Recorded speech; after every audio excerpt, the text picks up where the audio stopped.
I was in the middle of making dinner, fajita tacos. I had been battling a cold and I went to clear my throat.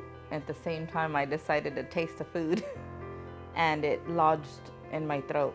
And I asked her a question and I was waiting for her to reply and she never replied. I realized I couldn't, take a breath to try to get it dislodged. Everything started kind of getting blurred and turning dark on me, so I just kind of braced myself in the counter to let myself drop. 2,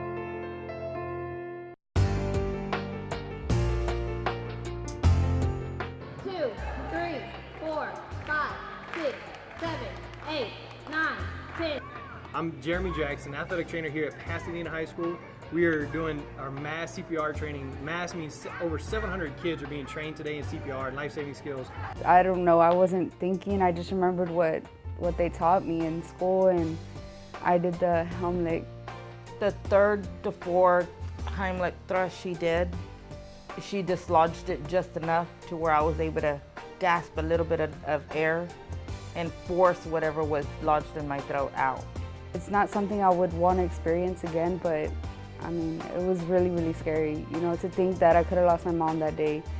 And that first deep breath I took, man, that was sweet. That was sweet. If they would have never taught me that, I don't even think she'd be here right now.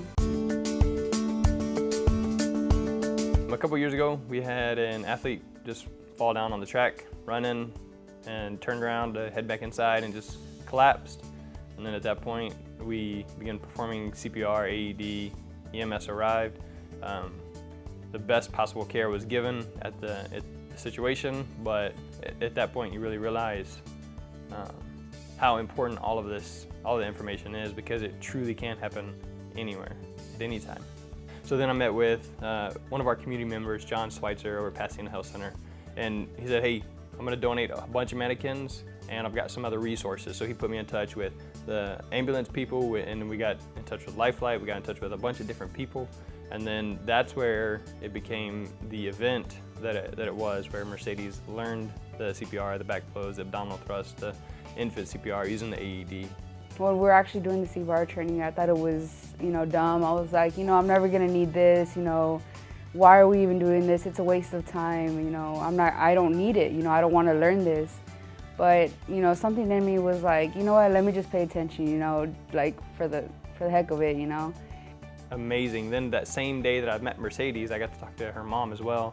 And the story of just thinking about her standing here right now because of Mercedes did something, and Mercedes did something because of I taught her something.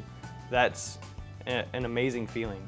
And knowing that most of Pasadena High School after this year will have been through the CPR training, the reach for the community is unbelievable.